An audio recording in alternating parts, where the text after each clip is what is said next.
Hi Kiva, how's it going? Hi, Brittany. I'm good. How are you? Good. We're so happy to be having you on to present to us today. Yeah, Thank you so much. thank you for having me. Just a few quick questions before we go ahead and jump in to get started. Are you familiar with this platform? Are you comfortable with the sharing feature on here? I believe so. Yes, I've presented on here once before, so Okay. I'm hoping muscle memory will kind of kick in with it. Okay, awesome. That sounds great. And then as far as engagement in the chat, if you have any questions or anything like that, I can keep my eye on the chat and then raise awareness to that. I know that sometimes having your screen and then seeing us and then the chat can be a little much, so I'm happy to help there. Thank you. And then we have a little bit of a smaller group today, which I think sets us up great for the opportunity to be able to make this conversational and also feel comfortable in asking questions. So just wanted to let you know that as well. Perfect. That sounds great. I always love a smaller group for discussion purposes, so that'll be awesome. Agreed. And then our folks get that notification right at noon. So we've got about 2 more minutes. We'll let people hop on and then we'll get going about 2 minutes after the hour. Okay, sounds good. As people are Awesome. hopping on, I might start sharing my screen, so that Great idea. way I can because I have a quick survey for folks to take. Perfect. That's wonderful. Oh, for some reason, let's see, what is this saying?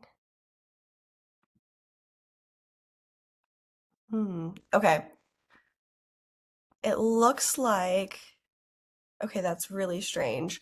For some reason, it's telling me that I don't have access to screen sharing without an administrator's password. Okay. Try hopping off and then rejoin. Okay, Um, and you should have access now. okay, sounds good.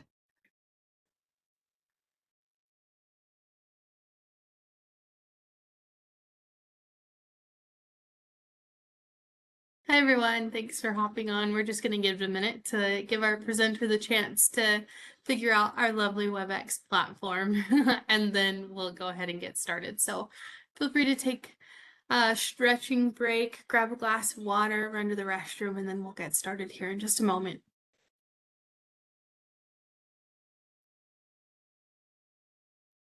Okay, let's see. Hopefully, second time's the charm. Perfect. Okay. Um, the same thing is popping up. It's popping up from my settings page, which is making me think that it's for an administrator through the RRC rather than through the call. Okay. Do you have I can refer to the slides that you shared and I can share them on my end if that would be helpful. Yeah, that would be great. And then next time I'll bring this up to our admin and see if we can get it resolved for next time. Yeah, Um, no worries. I will share the link with you. I know I shared the link with you in the past, but I added one Yeah, slide since. Um, perfect. Yeah, send it over to me and then I can get that going. Perfect. Thank you so much. I appreciate it. Oh yeah, no problem.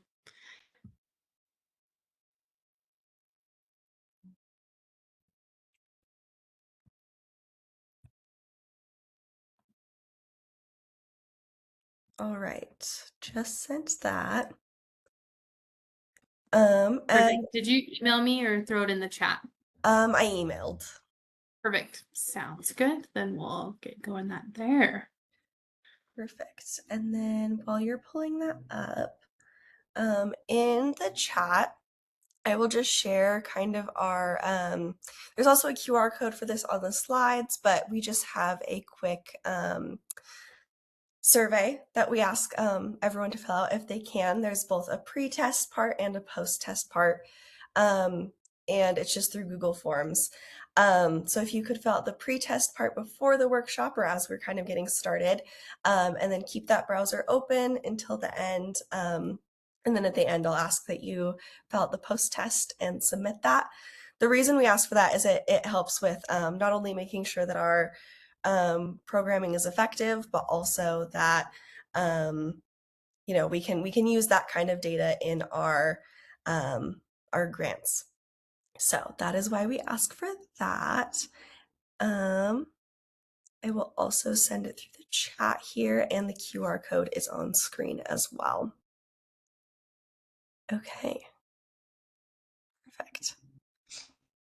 I also would like to apologize for the state of my voice. I'm currently getting over that like bad flu that's been going around, so this is the first day I've been able to like get through a sentence without coughing. So we're gonna hope that it continues that way for the rest of the presentation. Oh, I'm so sorry. I got that around Christmas time and it was terrible. But It's I'm a rough glad you're on the one. road to recovery. That's Thank always important. Thank you. Yeah. There's always one sickness every year, I feel like, that just kind of takes it out of me. So hopefully getting Mm. it out of the way early this year. That's one way to look at it. I love the optimism. All right. Well, as I mentioned, this is a quick QR code for our survey.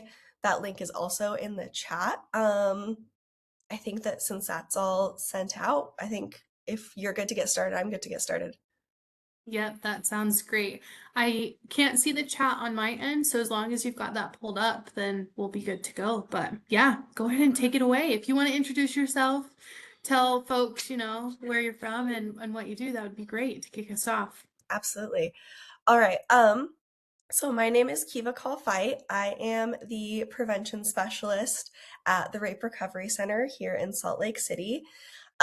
So we have our main office in Sugar House, kind of over by Westminster University. Um, and then we also have a satellite office out in Tooele. So we offer a bunch of really great free services to survivors of sexual assault in both those counties, both Salt Lake and Tooele counties. Um, my kind of side of that field is specifically in prevention and outreach. Um, so, prevention is kind of just talking about the root causes of violence, how we can address those root causes in order to prevent violence from happening again. And we'll kind of do a little bit of a primer on primary prevention, which is what we focus on during this presentation. So, I won't get carried away and over explain now. So yeah, that's kind of my main thing at the RRC. And we'll get a little bit more into that as I just mentioned in a second. Could we go to the next slide, please? Thank you. So just a quick overview of what we do. I kind of already mentioned this, but our mission is to support and empower both primary survivors, or the folks that have experienced sexual assault, and secondary survivors, which is kind of their support system that's helping them through that healing process. So we do this through kind of education, which is what I'm here doing today, as well as we provide therapy, advocacy, help with the legal system, a lot of really, really wonderful programs like that. We also have a mobile response team, which is a 24/7 team where we have advocates on call for when someone goes to the hospital for what's called a forensic exam, which is when someone experiences assault and then goes in for um, the medical exam that's used to kind of collect evidence as well as treat any wounds that may have occurred. So we have a lot of really great programs. All of them are completely free to residents of Salt Lake and Tooele counties. So really, really great resources to know about. Next slide, please. Thank you. So today, as I mentioned, we're just going to be starting off by talking about what primary violence prevention is. The reason we want to start off with this is it really informs the way that we talk about bystander intervention and accountability. So those more actionable pieces of today's presentation. So we just really want to create a kind of strong foundation for how this shows up and how we can use this in the workplace and in our everyday lives outside of work. Thank you. Okay, so as I mentioned, primary prevention is stopping violence before it happens. So addressing those root causes. Um, So this can look like a lot of different things. This can look like education about consent and how to have healthy boundaries, both setting healthy boundaries and respecting healthy boundaries, as well as kind of identifying what abusive behavior looks like in a relationship and what unhealthy behavior or healthy behavior looks like. Can also be helpful to kind of examine gender roles and kind of see how our society kind of um, socializes violence into certain gender roles, right? And certain ways that we are kind of taught to interact with each other. Another big part of this is education around bystander intervention and accountability, which is going to be our main focus for today. These are some really, really helpful lenses to kind of approach the idea of creating a safe and healthy space for everyone.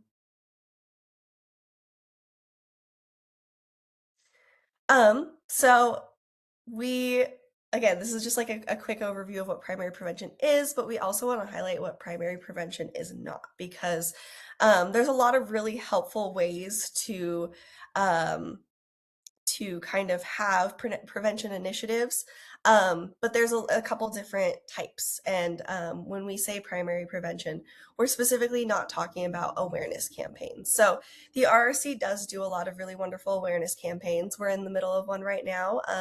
February is Teen Dating Violence Awareness Month. So that's one of our awareness campaigns that we put a lot of work into. And it's a really, really great one where we get a lot of community buy-in and workshops and stuff. It's really fun. But that's not primary prevention, right? That's recognizing that this violence is happening and it's bringing awareness to it. Um, we also, primary prevention is not resources for survivors as well. Again, super, super important. Also something that we have at our center. Again, this can be therapy. This can be help with the legal system. This can be just kind of someone explaining what sexual assault even is, right? Sometimes we don't know exactly what someone's experience is. Sometimes they don't have the language to identify their experience.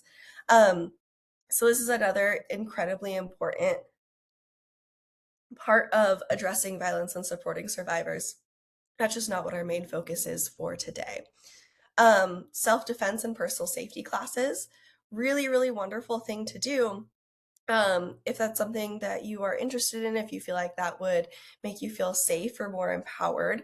Um, the reason we don't focus on this is because we specifically want to have the conversation around um, what is causing the harm, right?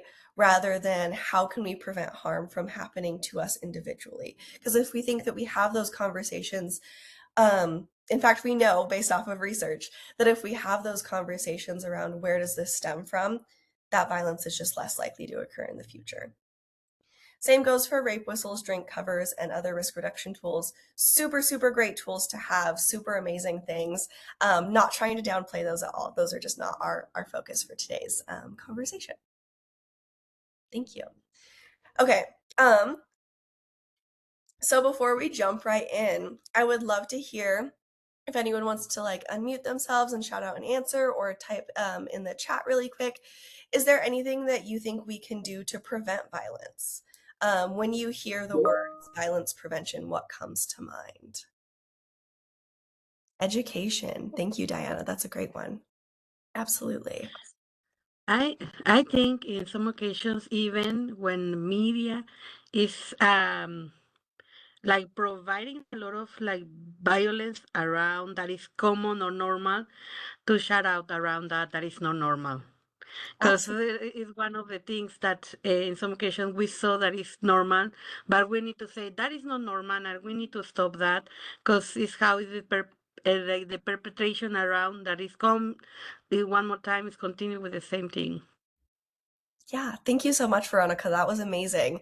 Um, and you spoke to exactly what we're going to speak to next on our slides. So you're a pro. That normalization piece is super, super important. So thank you for bringing that up. Lori in the chat also said social change. Thank you for that. Um, Amazing. Yeah. So, as Veronica mentioned, normalization is a huge piece of this, right?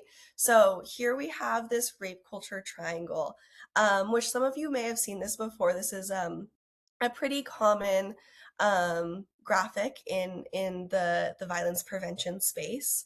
And this graphic kind of explains how sexual assault is normalized and how little things that we think are maybe not a big deal every day can lead to these instances of violence. So here at the bottom of the triangle, where we have on the side it says normalizations, it's kind of the yellow section of the triangle.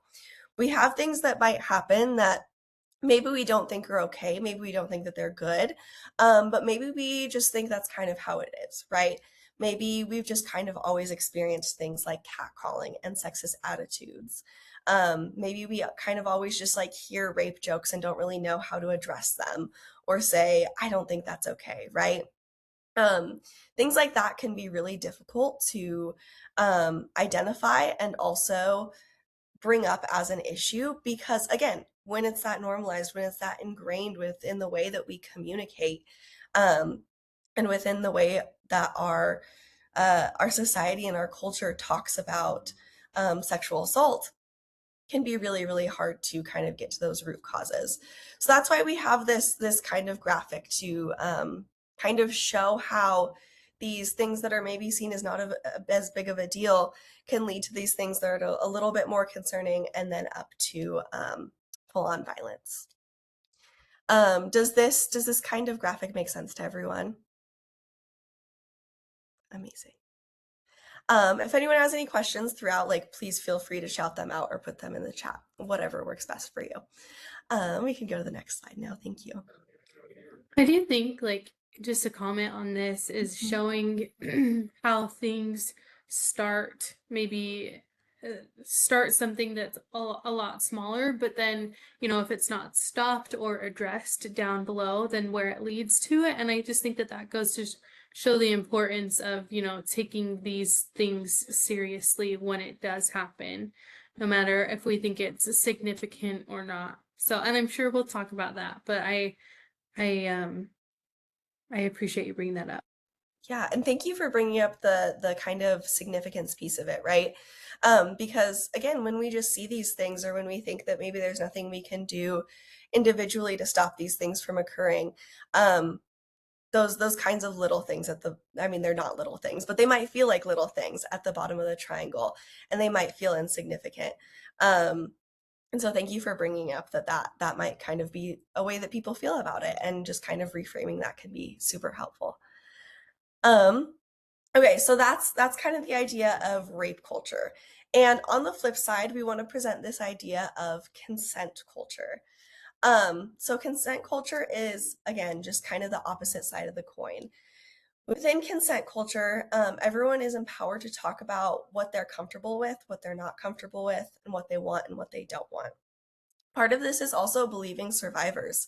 So, one statistic that I find really important to share is about 76.6% of all cases of abuse and sexual assault, the person that caused harm, or sorry, the person who experienced the harm knows the person that caused them harm. So almost 80% of survivors know the person that caused harm, which can be a really, really scary kind of idea, right?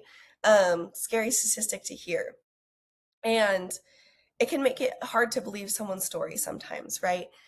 Because by that logic, if someone you know and care about tells you that they have experienced this assault or this abuse, you might know the person that caused them harm. That can be a really, really uncomfortable thing to think about. That can be something where maybe you don't want to believe that someone you care about can cause that harm. And so in those instances, we just really want to emphasize believing survivors. Just want to throw that in there when we talk about believing survivors, to acknowledge that it can be difficult.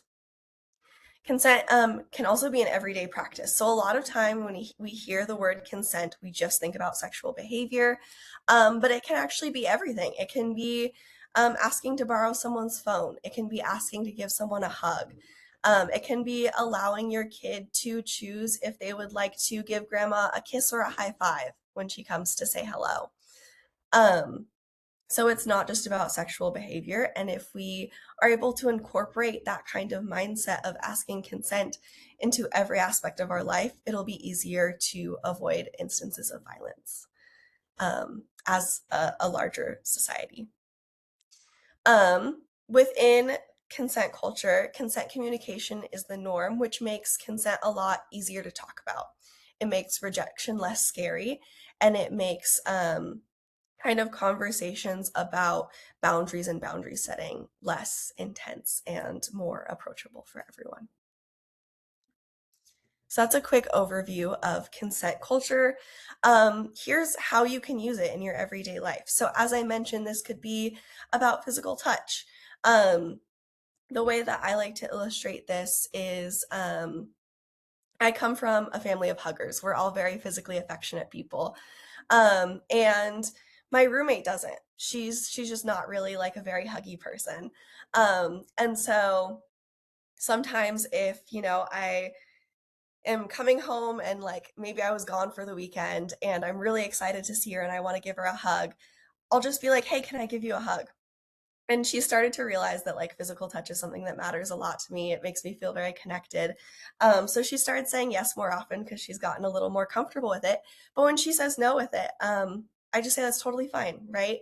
Because she's setting that boundary. And then it's my responsibility to accept that boundary, right? So asking that simple question of, can I give you a hug, can create a space where we both feel more comfortable with each other. This also goes for handling belongings. So as I mentioned before, maybe borrowing someone's phone instead of just grabbing someone's phone to Google something or to make a quick call, asking, is it okay if I borrow your phone? Even if it's like your partner's phone just sitting there, right? Practicing that consent culture, even when it feels maybe unnecessary, can be a helpful way to make sure that everyone's on the same page and everyone's boundaries are being respected. Same can go for maybe going through someone's bag, right? Maybe you are at lunch with your friend and they say, oh yeah, I have like a phone charger in my bag. And maybe instead of just going straight into their bag and grabbing it, you can say, can I borrow it really quick? Can I go into your bag and grab that? This also goes for emotional intimacy. So if you are having maybe a long day and you want to talk to your best friend about it, and so you call them up and you say, do you have time and energy? Do you have the capacity for me to talk about something that's stressing me out right now? Um, so that way you're not just calling and immediately being like, guess what's going on? And then maybe they have their own things going on. Maybe they're a little bit overwhelmed and they maybe feel like they can't be for you as presently as they want to in that moment. Um, this can also be the other side of the coin. So if someone else is going through a hard time, asking if they would like to talk about what they're going through rather than just kind of immediately jumping into asking them a ton of questions, that can make a big difference. So this last point on here is disclosure. So this can mean a lot of different things, specifically in the context of sexual assault or instances of abuse. If someone shares with you that they have experienced this, asking, is it okay if I tell our friend about this? Or is it okay if I tell a professional about this? Is really, really important. Oftentimes, when people experience assault or abuse, they feel like their autonomy or their ability to make their own decision has been taken away from them.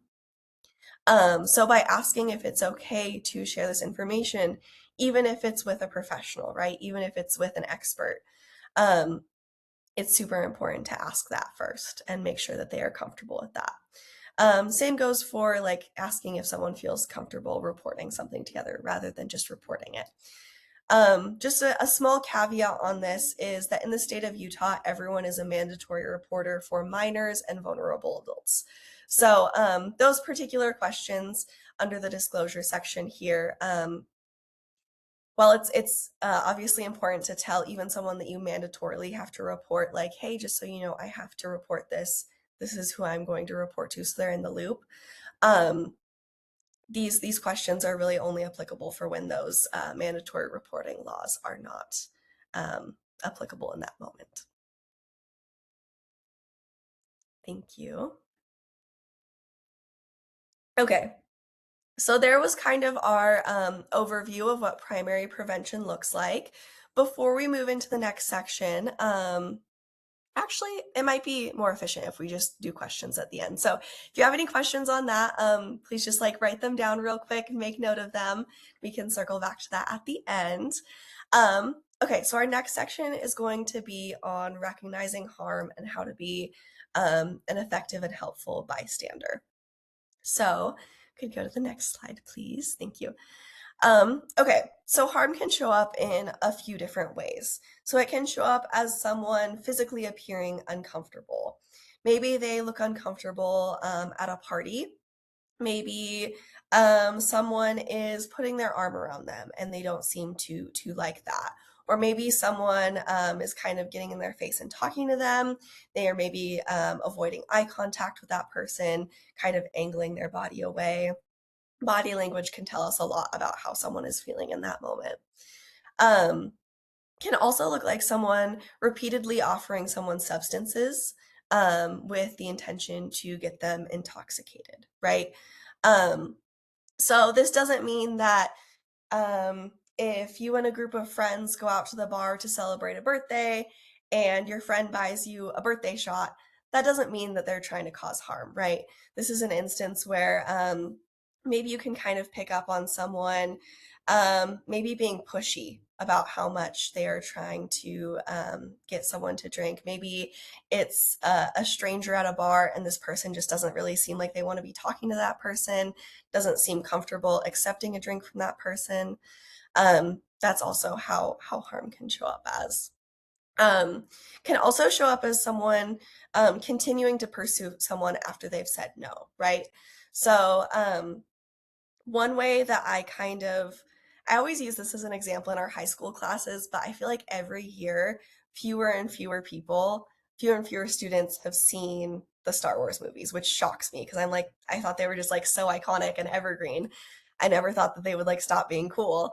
But I always think of like the first ever Star Wars movie that came out where Han Solo is kind of pursuing Princess Leia. And there's a scene in that first movie where she has repeatedly told him no, that she's not interested. He eventually kind of like corners her in the control room of this ship and tells her like, I know you're interested, just admit it. Um, and eventually he ends up kissing her pretty forcefully and she kind of like gives in. And so they're a really iconic Hollywood couple. So I think a lot of the time we see that as a kind of romantic, or he just liked her so much that he wasn't willing to take no for an answer. But if we think about it, that's like a very clear um, overstep of a boundary, right? She's made it very clear that she's not interested. He keeps pushing back on that after being rejected. So that's another way that harm can show up in a way that's been really normalized or romanticized.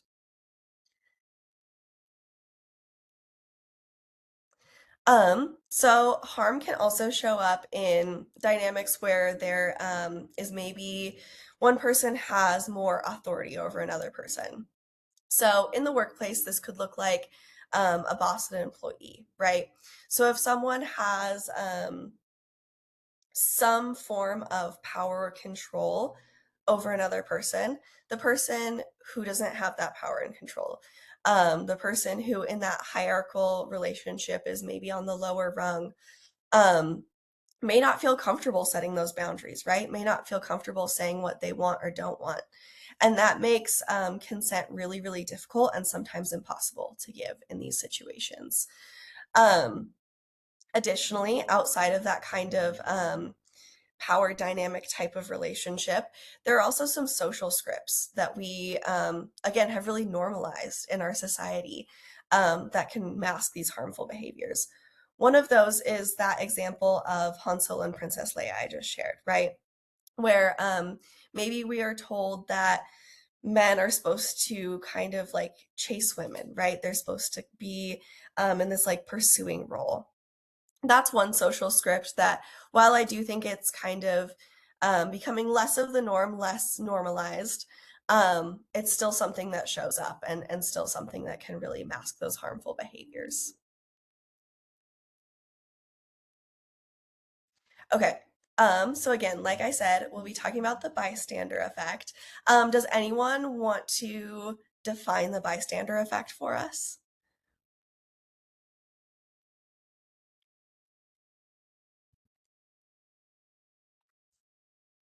Anything that comes to mind when you hear the words bystander effect?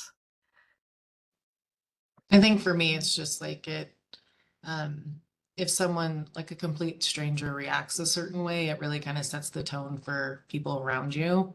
So if you kind of, speak up or say something or you intervene in a way, then, um, you're a bystander, either observing or interacting with that situation.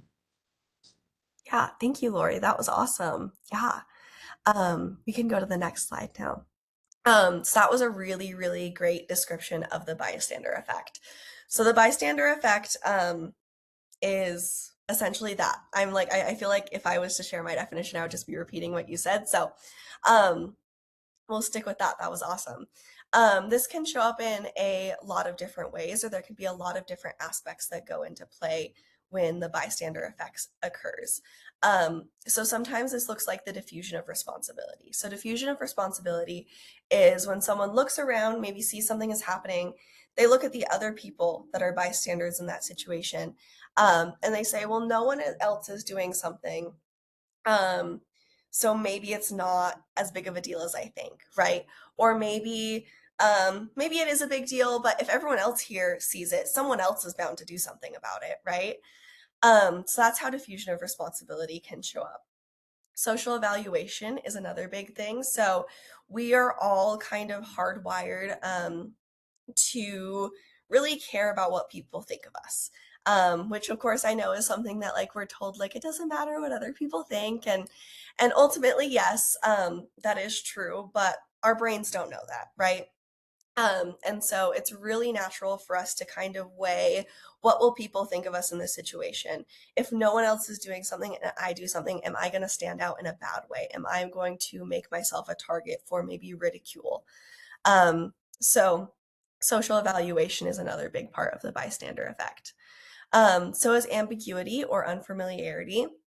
So this is if you maybe have never been in a situation like this before.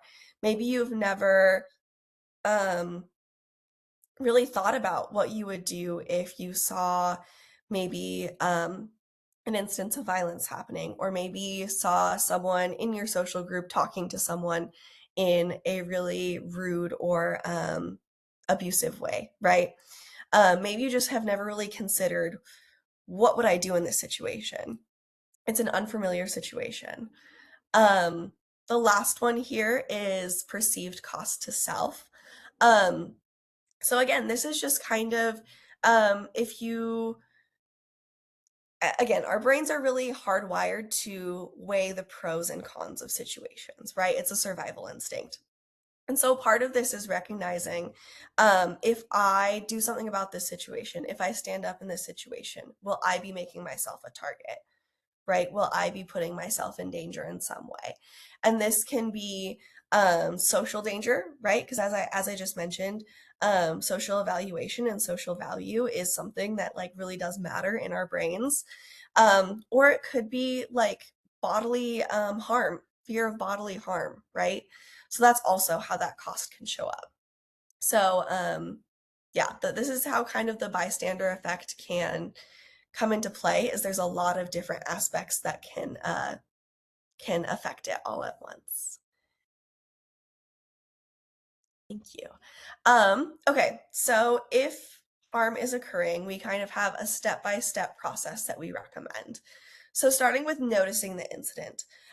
So again, on that previous slide where we talked about what harm can look like, um, maybe you see someone at a work party, maybe it's a holiday party, and someone is standing there with another person and they're not making eye contact with this person. They're kind of angling their body away. This person keeps kind of trying to stand in front of them and have this conversation. This other person doesn't seem comfortable with it.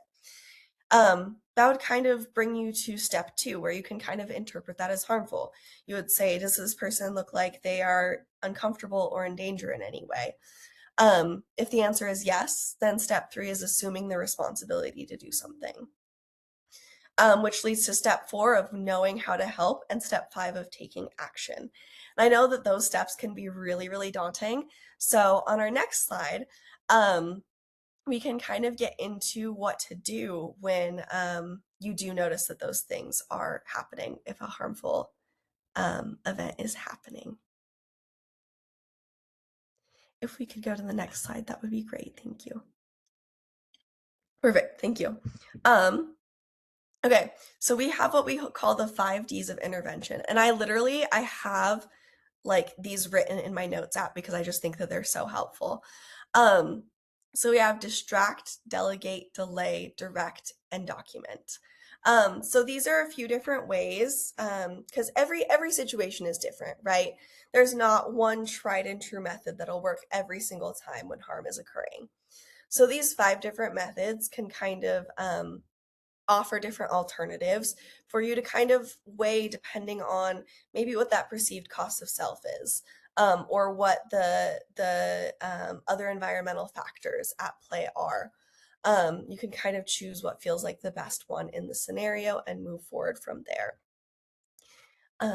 And our next slides have a little bit more info on each of these. So starting with distract, this is disrupting the harm by interrupting the actions as like indirectly as they're happening.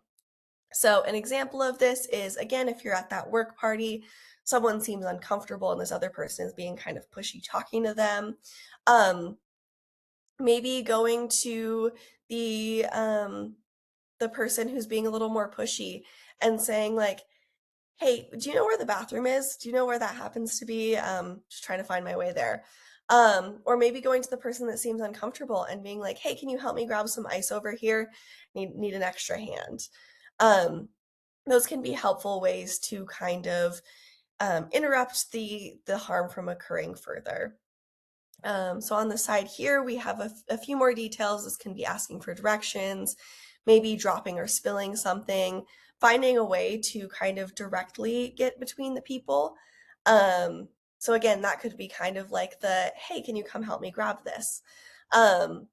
Or you could start a conversation with that person. Maybe say, oh, this person's looking for you, or oh, I've been meaning to talk to you about this. So here we also have try to only talk to the person being harmed.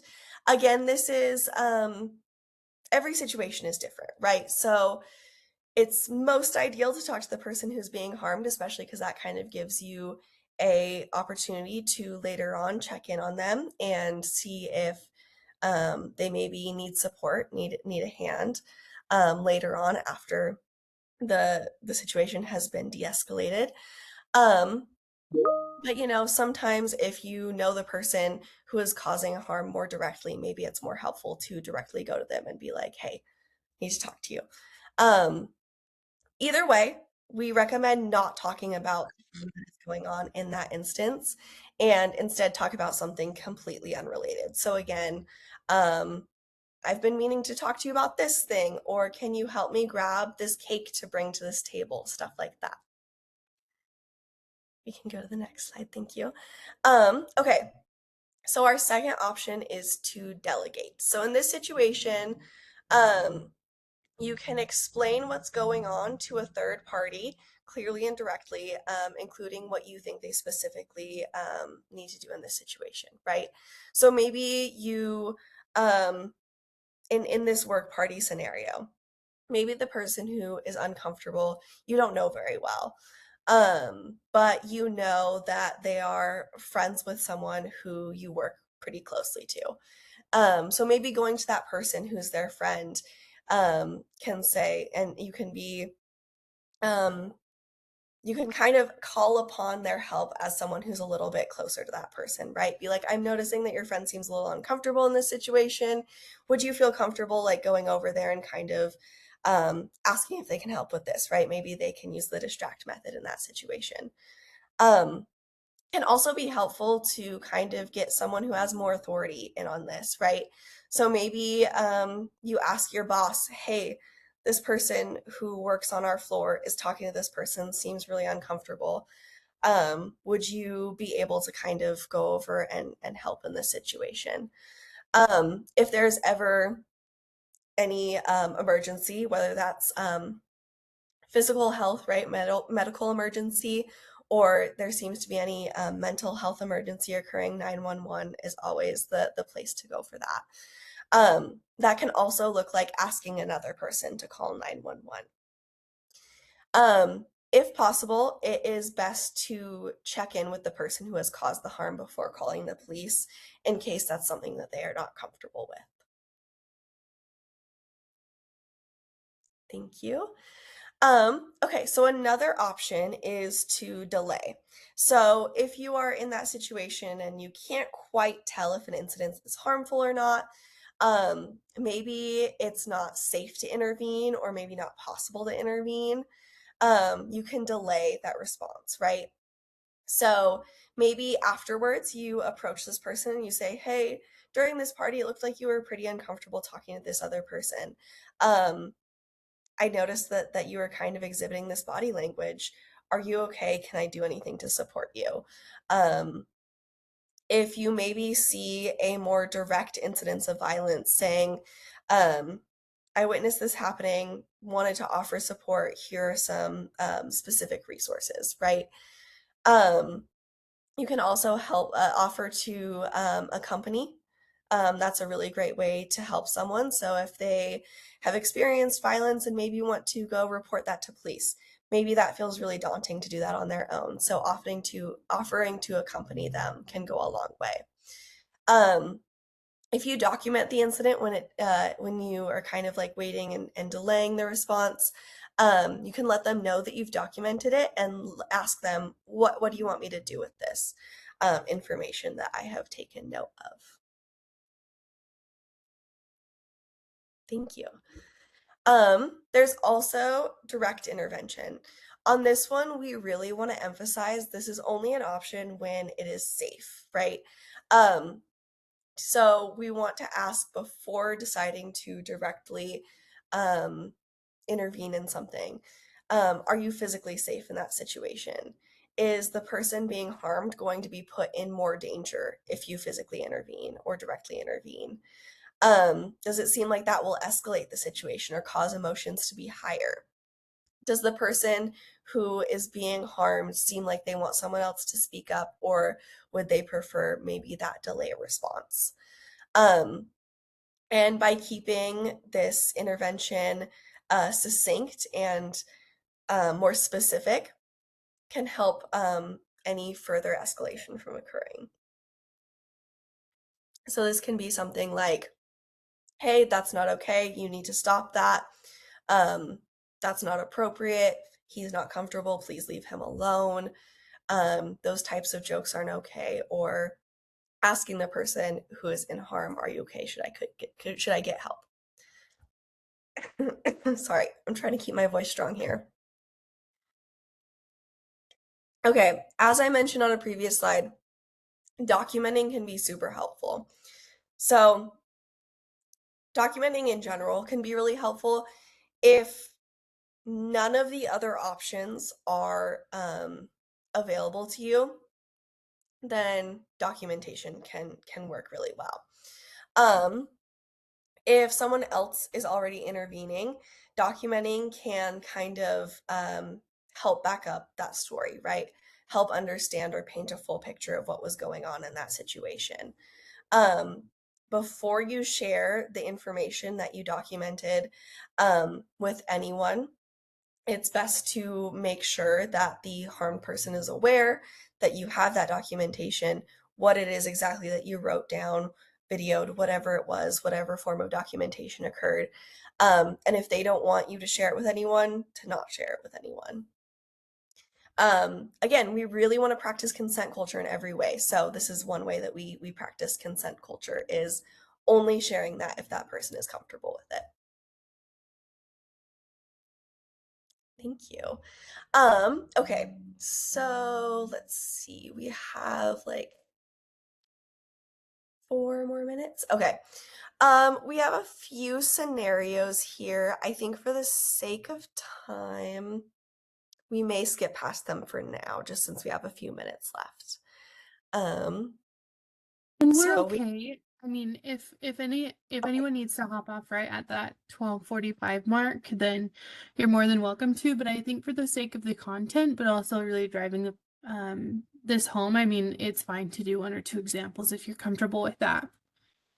perfect. Yes. Okay. I'm glad to hear that because the scenarios are super helpful. So I'm always excited when we get to do them.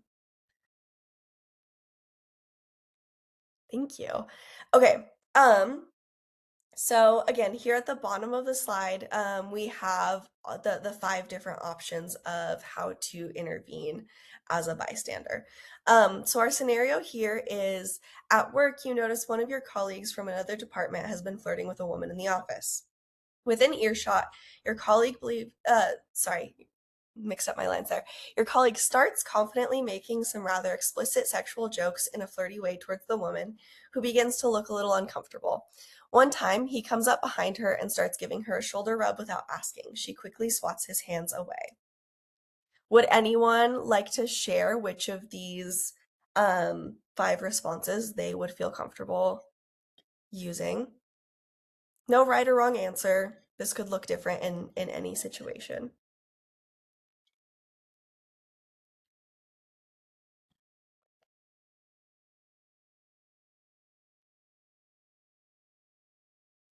Would it be best to distract, delegate, delay, direct, or document this?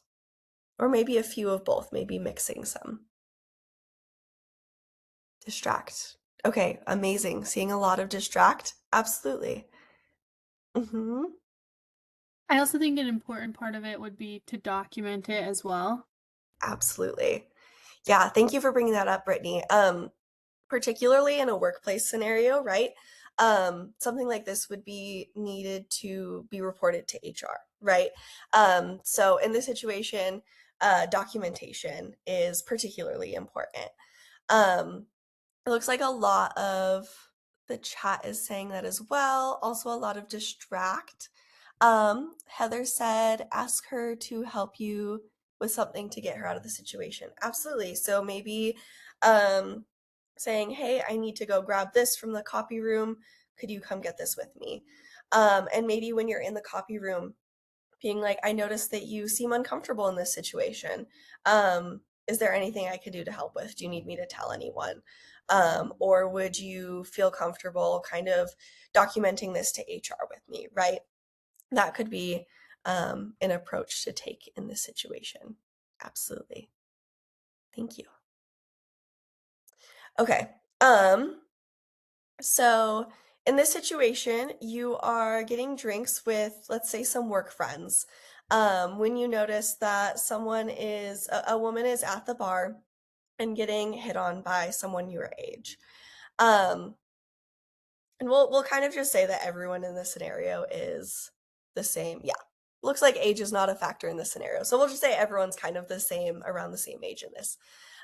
He keeps buying her drinks and pressuring her to keep drinking.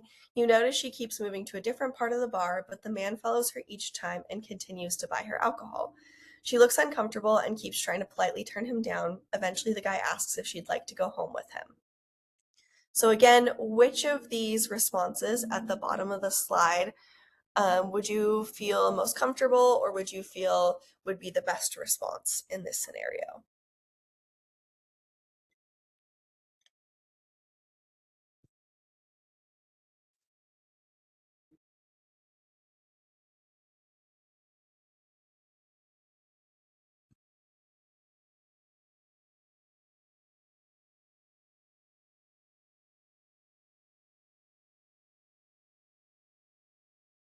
All right, so we have distract, delegate, and document.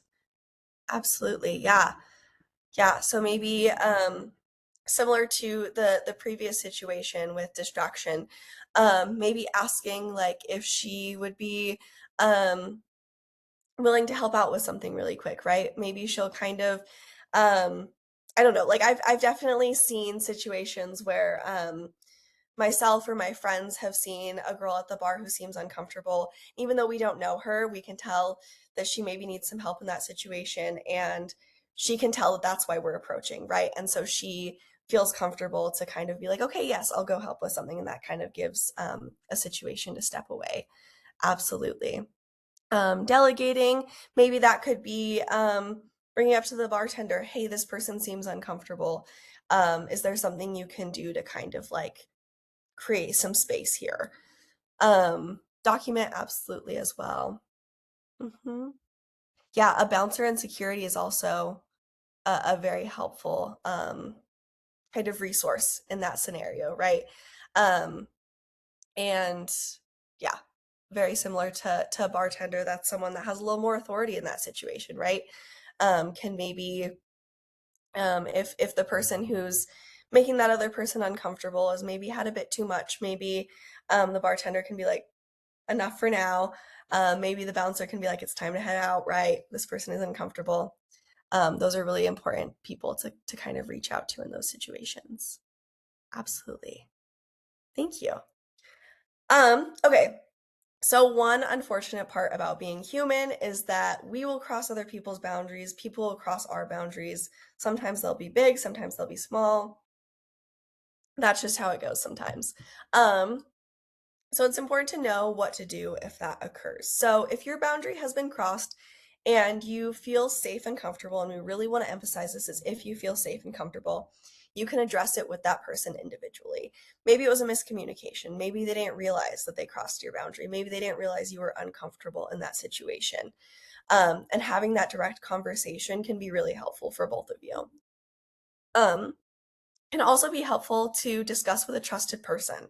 So this could be maybe a partner or a coworker, a friend, a parent, anyone who maybe could offer an outside perspective, right? Can let you know what they think as someone who's not in the middle of that situation. If you are in a situation where you have crossed a boundary, you can lend support. An important part of this is that if the person whose boundary you have crossed, you are lending support to, says that they don't want that support, it's super important to take a step back and let them have that space. Again, when harm is caused, sorry, really trying to keep my voice strong here. When harm is caused, sometimes that person who's experienced that feels like their ability to make a decision has been taken away. So when they say no, when they say that they don't want that support from you, maybe they say they want space, can be difficult, but it's important to take that step back. Can also be super helpful to refer to an expert. So on not the next slide, but the following slide where we have kind of our wrap up page, we'll have the phone number for oh, sorry, that was my bad. We can go to that in a little bit. We can go back to, sorry, that was my bad. There is a 24/7 hotline number that is on that page in both English and Spanish. That is available for anyone that has experienced sexual violence as well as anyone that is helping them through that experience, right? So that's a great place to reach out to refer to an expert. And again, if you live in Salt Lake and Tooele counties, they will likely refer you to the Rape Recovery Center because we are the designated crisis center for those areas. Referring to an expert doesn't have to just be calling that number. It could also be in a workplace setting, maybe reaching out to HR. It can be reaching out to a counselor or a teacher, right? If this is maybe a situation where a student has experienced something, or a school social worker, something along those lines. Our last one here is to be accountable. So again, harm happens, people cross boundaries, it's part of being human. A big part of that is to take accountability and recognize that it has happened. We can go to the next slide now. Accountability is a really, really difficult thing to do sometimes. So here we have a few different bullet points of how we recommend to do so. So starting off with acknowledging the responsibility for your actions. So recognizing that that harm has happened, that that action has occurred, and recognizing that there is kind of things occurred because of that, right? Someone feels a certain way because of that action, or someone has reacted a certain way because of that action. Um, so part of that is also acknowledging the impact of your action on others, right? And this is not only that one action, maybe this is realizing, oh, this is the kind of thing that crossed this person's boundary, but maybe I've been saying or doing this other thing that has been making someone uncomfortable in the past, and maybe recognizing that there might be links between those actions. Also super important to express genuine remorse and a full apology, right? A genuine apology. Um, a big part of this too is to take actions to repair the harm. Again, we really want to emphasize this is in the way that the people who are harmed are comfortable with. So if you say, I'd love to talk to you about this, and they say, I'm not ready for that, I just want some space, super important to give them that space. It really matters to prioritize what they are comfortable with in that situation. And then the last piece is to commit to no longer committing similar harm in the future. So that's how we recommend taking accountability when boundaries are crossed. It's easier said than done, I will admit. Like it's never an easy process, right? But it's an important one. Okay, amazing. That is all of our content for today. As I mentioned, here's that 24-hour sexual violence helpline available throughout the state, English and Spanish, as well as how to get in contact with us there on that line across the bottom. Thank you all for bearing with me and my sick voice. If anyone has any more questions, would love to answer those now.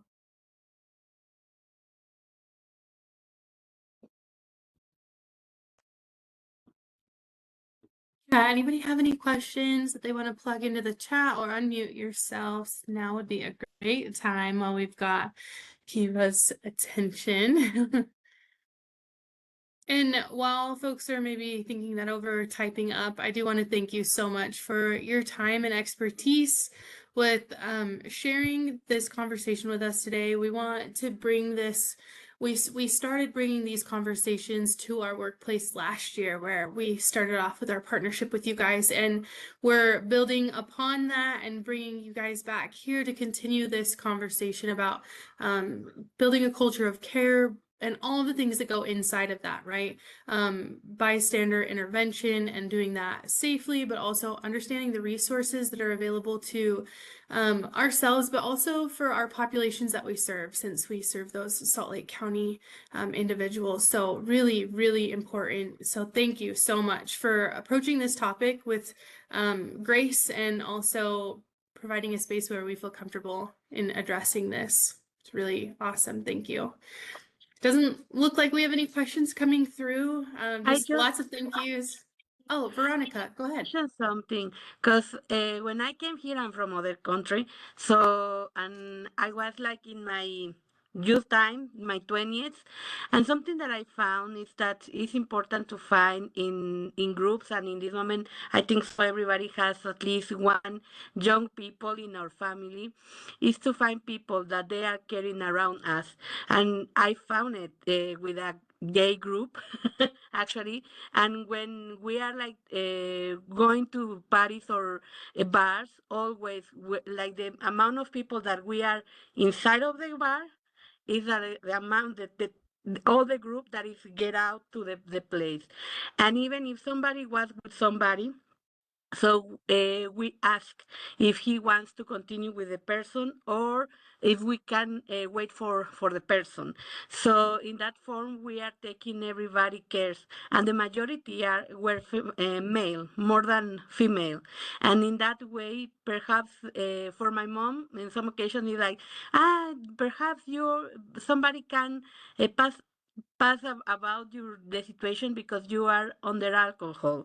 But I remember that because I have like everybody was taking care of each other, so I mention every single time it's important to mention to our kids that we need to find people that is caring around, even if you know the person, and in that moment is wanting to have something with other person. It's important to know if they want to consider to go to the person or not. So, because that is caring for everybody. And that's it, is the only thing that I want to mention. Yeah, thank you for bringing that up. That's one thing that we really emphasize, particularly with our teens, but like with all of our workshop participants, where your support system matters, right? And having that communication and that support from your family and your friends and those people in those situations, particularly, you know, like you said, when you're like out at the bars or when you're in those social situations, it's important to make sure that there's that good communication and support. So thank you for bringing that up. I also think it goes to show like there's safety in numbers too, right? Like Totally. if you're going somewhere new or a new friend group or whatever that may be, there's safety in numbers and just looking out for the best intent for everyone involved. Absolutely. Awesome. Well, thank you so much, Kiva, for your time and talents and being willing to chat with us today. We will be hosting these workshops quarterly. So those that have participated today, please know that there are more conversations to come, and I'll make sure that you're all aware of that. So thank you again so much. Appreciate you, and we hope you have a great week, everyone. Thank you so much for having me. Thanks. See ya.